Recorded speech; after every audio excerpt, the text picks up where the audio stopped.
I'd like to tell you a story, but first I want to introduce you to the hero of this story, and that hero is you. Now, for whatever reason, you are curious about Judaism, or you're curious about the Jewish people and why we do the things that we do, or you're curious about what you've read in the Bible or have heard about being in the Bible, whether you call it the Hebrew Bible or the Old Testament or some basis of scriptures just got your curiosity burning. The problem is that you don't seem to have access to the info or the resources to satisfy that curiosity. Maybe you found a few videos on YouTube that have piqued your curiosity, but you want to learn more. Maybe you don't have a synagogue or a rabbi anywhere close to you. Or maybe you do, but you don't feel comfortable going in and making yourself part of the community. Maybe you've always been Jewish, but you don't feel comfortable asking the questions that have been on your mind. This hero is a problem. But what if you met a guide who has been where you are and knows where to go next? What if that guide could give you a plan? And this plan could help you live a life of greater meaning and joy and human connection and personal growth, and could satisfy your curiosity or raise a few new interesting questions that you don't even know how to ask yet. But this plan can help you get unstuck and get down the road and get out of a place of feeling frustrated or like an imposter or not being able to ask these questions. That plan is what this podcast is all about, and I would be honored to be that guide.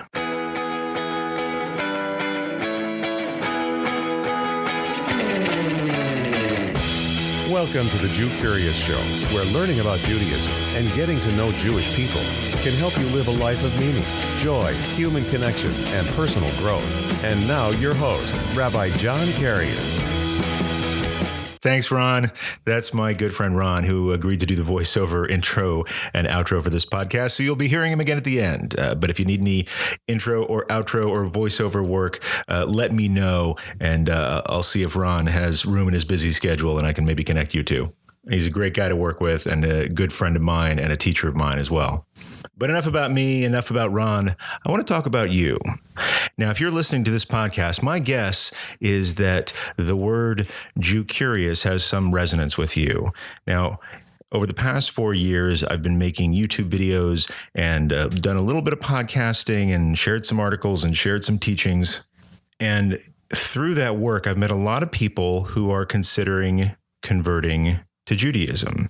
And they have some basic questions that sometimes they don't feel confident asking or feel like they're dumb questions or whatever, because it's one-on-one level stuff that a lot of people learn when they're kids, but a lot of people don't, whether they're Jewish or not. And so I've wanted to make room for those questions here.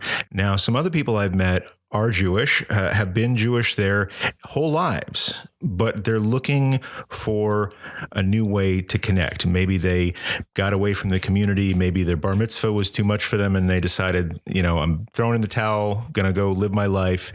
But for one reason or another, have sought to come back. And when they came back, they realized, I don't know how to do this, or I don't know what's going on. And I feel embarrassed to ask. I don't feel comfortable in a synagogue, maybe, which is painful for me because that's the one place where every Jewish person should feel at home. But I know that's not always the case. Now, in this work, I've also met quite a few people who aren't Jewish and frankly don't want to be. And that's cool because they're totally committed to the faith of their parents and their community.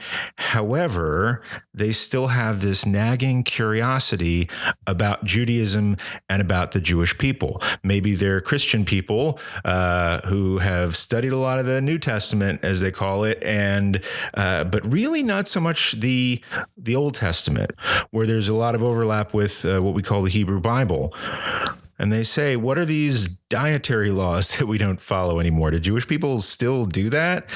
Do Jewish people still sacrifice animals? The answer is yes, we follow dietary laws. No, we don't sacrifice animals.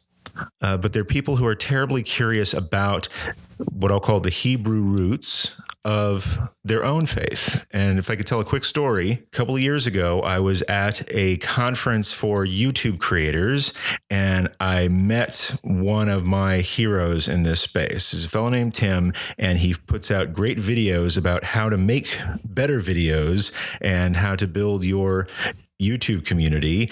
And I just reached out to him and I said, I'm sorry to interrupt you. I'm a big fan.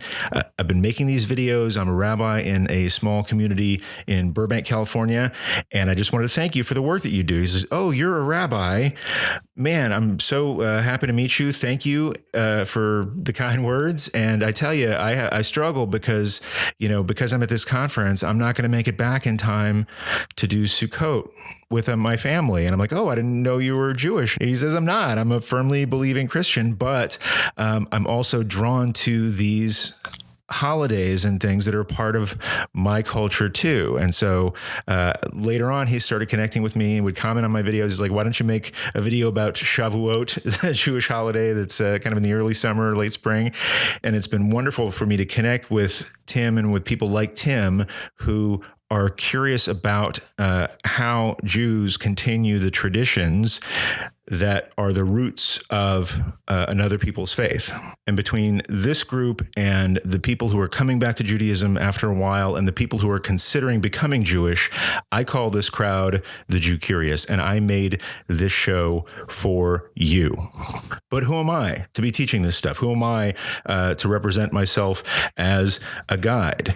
I'm glad you asked. My name is John Carrier. That's John with an H. Don't see a lot of that in the Jewish world, and you'll get why in a second. Right now, I am an ordained rabbi. I was ordained about 4 years ago in the conservative / Masorti movement of Judaism. I say we're like the Episcopalians of Judaism.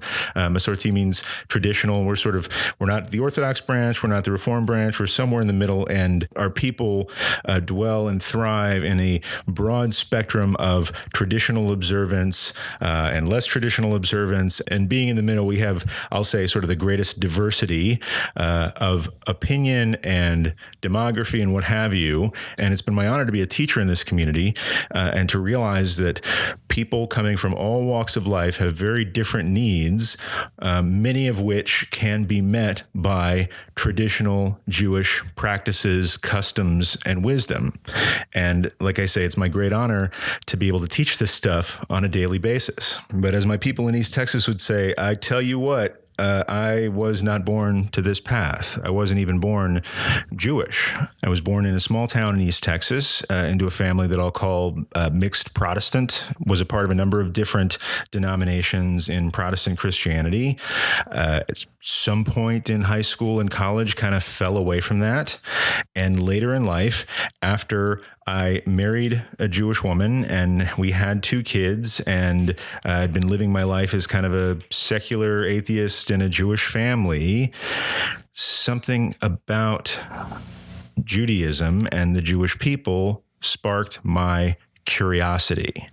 And I started to learn. And the more I started to learn, the more I fell in love with it. And the more I fell in love with the tradition, the more I fell in love with the people. Eventually I converted. And I can only describe the sensation as one of coming home. And since then, lived a life as a Jewish civilian, if you will, for many years. And later on in my late 30s, I decided to do a career change. And I thought, wow, what if I could teach and learn for a living? And I don't, not to say that, I would encourage anyone to do this for the money, but what if I could make what was at the periphery of my life into its very center and its focus, and make helping other people learn and encouraging other people to teach to be my primary activity. and find a way to make it sustainable. So I went to a rabbinical school. I graduated in 2014, and I've been a part of a community for about 4 years now. And during that time, I started to make YouTube videos just because I like making YouTube videos. And I've done a podcast called The Wisdom Community, short-lived, ended a couple of years ago. Learned a lot that I'm hoping to apply to make this podcast sustainable and consistent and useful for you. My point is that as a guide, I'm not you, but there's a good chance I've been where you are. And I can't show you the way out. I can't show you maybe all the way to the promised land, but maybe I can show you the next step. And more than that, I'm excited to introduce you to my friends and colleagues and other people who have stories to tell, who can maybe help you write the next chapter of your story. So, what's the plan? The plan is every week you can expect to learn something here. My promise to you is every week on this podcast to teach you something that is at least interesting, hopefully something that's useful, something that will be valuable for you and worth sharing with people who are important to you. Now, many of these shows are going to be interview shows with other rabbis, friends of mine, teachers of mine, colleagues of mine from across the Jewish spectrum, as well as Jewish artists, Jewish writers, people who care very deeply about this, care very deeply about the Jewish project, and express that in creative and helpful ways. Sometimes there's going to be maybe a solo show where it's just me answering questions from people in this audience. Now, and the primary way for me to get those questions is through an email list that I have. If you'd like to be on that email list so that you can ping me with questions and get your questions answered either by me directly or on the show, the best way to do that right now is to go to a link. I have it in the show notes, but I'll just tell you, it's Rabbi John Carrier, that's John with an H.com/rookie, ROOKIE, rhymes with Wookie, like Chewbacca. But it's rabbijohncarrier.com/rookie, because if you join that list right now, there is a special thing I prepared for you. It's a tip sheet, it's a few pages, it's a guide that is 6 rookie mistakes that people make when observing Shabbat and how to avoid them. So if Shabbat is ever stressful for you, or if adopting a day of rest in your life is problematic or frustrating, or you don't feel like you're doing it right, this is a tip sheet just for you. And you can download that, get on my email list, and you'll find out about stuff that's coming up in the show. You'll be able to ask questions of me or my guests, because I don't want this just to be a broadcast from me to you, just a shofar blowing on the mountain. I want us to really interact and form a community around this thing. And I want to make sure that the guests that I have on, the questions that I answer, are questions that you have and guests that you want to hear. So let's get connected that way. So to sum up, here's the story. You're the hero. You're curious about Judaism. The problem you have is you don't have the access to the materials that are helping you right now. Whether the barrier is not understanding Hebrew, or not understanding your way around the Bible, or not feeling comfortable in a space where Jewish stuff is taught about, or communities where we do these things, whatever that barrier is, I would be delighted to be your guide and give you a plan of action, which is listen to the Jewcurious show, learn from the fabulous guests, many that I've already interviewed, and I'm really excited to share them with you. Check out links to resources and learning opportunities and ways to connect with those guests in the show notes of every single episode, including this one. The show notes for this episode will be at jewcurious.show/episode 0. This is the intro episode, just to give you the lay of the land. Again, that's jewcurious.show, SHOW/episode number 0. And that's like episode with the number 0 at the end of it. You are my hero for listening to the show, for taking this action, for taking these steps with me to satisfy your curiosity and maybe take some new steps for a life of greater meaning, joy, human connection, and personal growth. I'm so grateful that you're listening to the show, and I am so excited to see what you and I are going to learn together. And the very last thing before we sign off until the next episode, this show is brought to you by the book, The Promised Life: Overcome Your Crisis and Find Your Purpose, with 7 gifts from a time-tested tradition.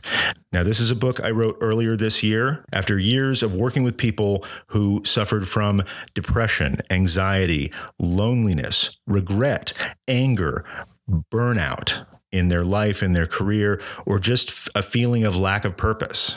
And so what I did was I put together what I call the 7 gifts of the Jewish tradition. These are traditional Jewish practices and pieces of wisdom that have transformed my life and helped me overcome all of these barriers that I'm talking about. And I lay out for you where they come from, how you can apply them to your life today. And I tell you a little bit about my story, about how each of these 7 gifts affected me personally, because it's very important to me that you see that I'm not just preaching at you. I'm not just blowing smoke. This is all stuff that worked for me. And you can find The Promised Life by John Carrier on Amazon or wherever your favorite books are downloaded and shipped. It's on Amazon in hardback, paperback, and Kindle format. If you don't like Amazon, it's on Barnes & Nobles as well. And I'll put a link to that in the show notes. Once again, Hero, thank you for listening to this. And I'm super pumped about what we're going to be learning together on the Jewcurious show. Thanks for listening to the Jewcurious Show at www.jewcurious.show.